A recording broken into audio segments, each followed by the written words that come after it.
Welcome back to my saltwater fish room. Let me show you what's new in here. If you're new to my channel, Reef RX, welcome in. For those who are returning, nice to see you again. Got lots of good updates to bring you since we've last met regarding the fish room.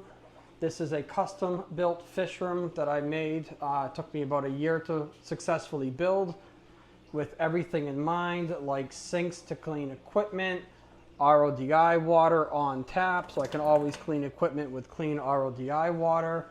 So I'm going to give you the tour of the fish room and I'm going to give you an update as to what is new since we've last met. So this fish tank is a peninsula tank, so it has a viewing angle on both sides. So this is an unfinished side of the basement, which will soon be finished. But as you can see, you'll be able to look through the tank and can view all the fish and corals from either side.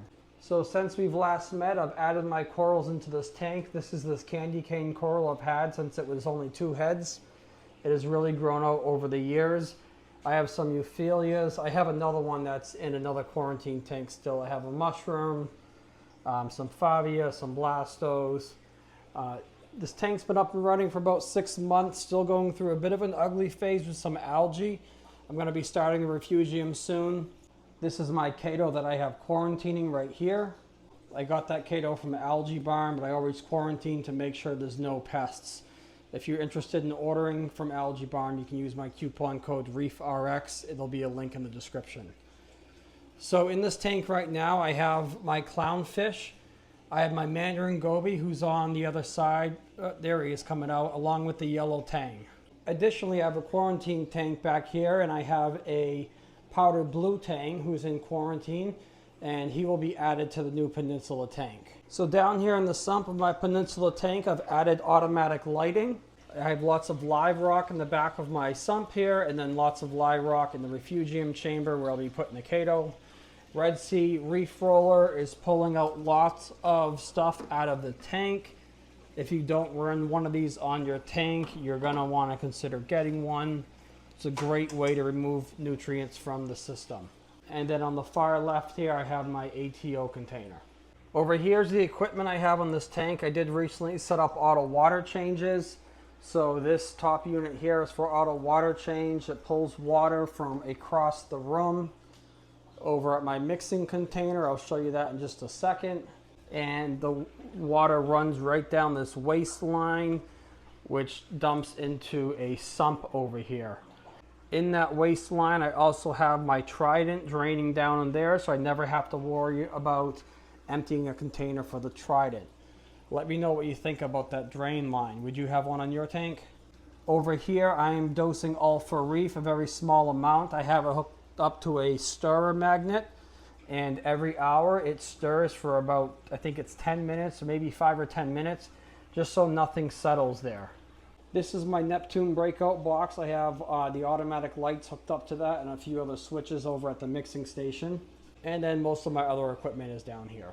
So I do have a Waterbox tank here that I'll be setting up shortly. I have all the equipment mounted up here.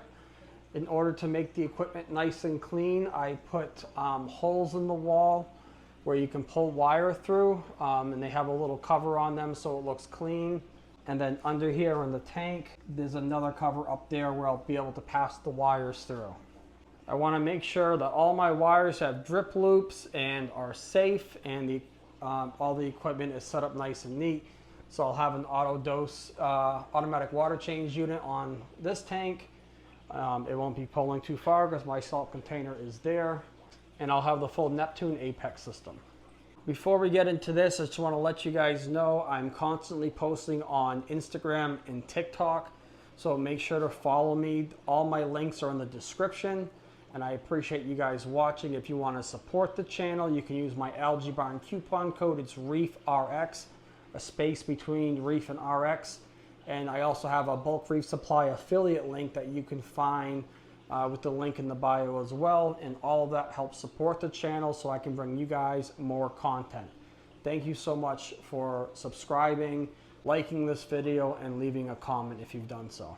Over here on this panel is for my mixing station and my quarantine tank here.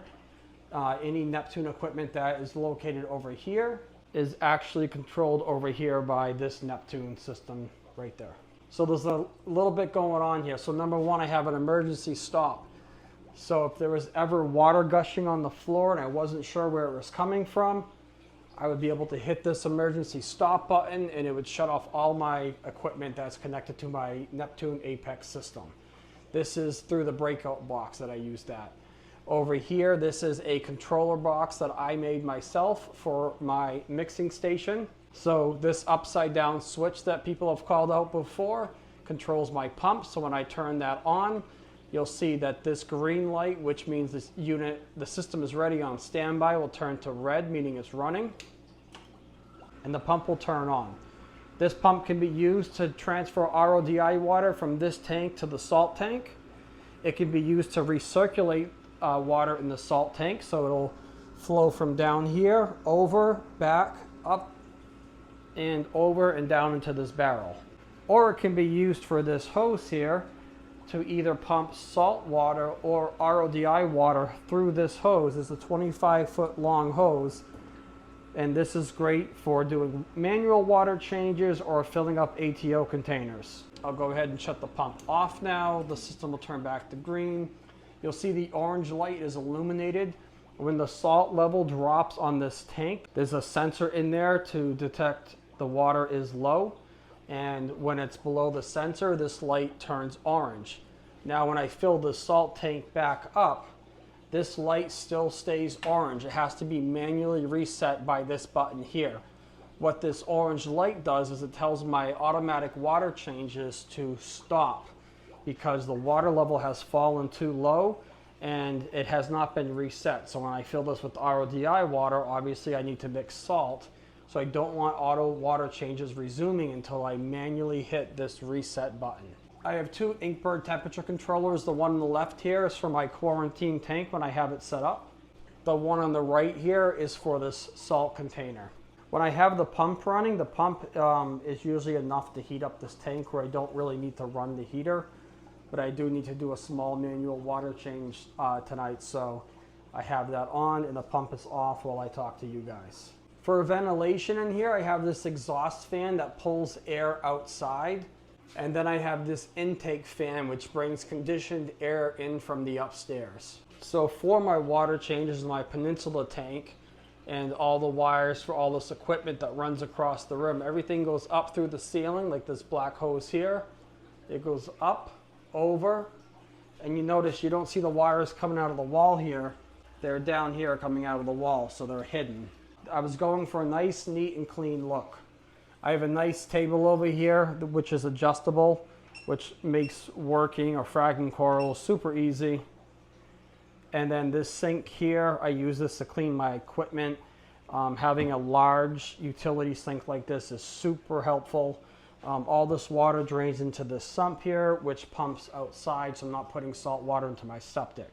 I also have this faucet here, which is RODI water.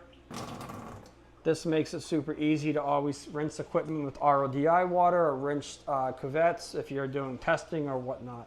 This tank here that's not set up, this is my coral quarantine tank. I'll probably end up putting more of a permanent system over here with the sump. I'll probably do the quarantine tank here, sump down there.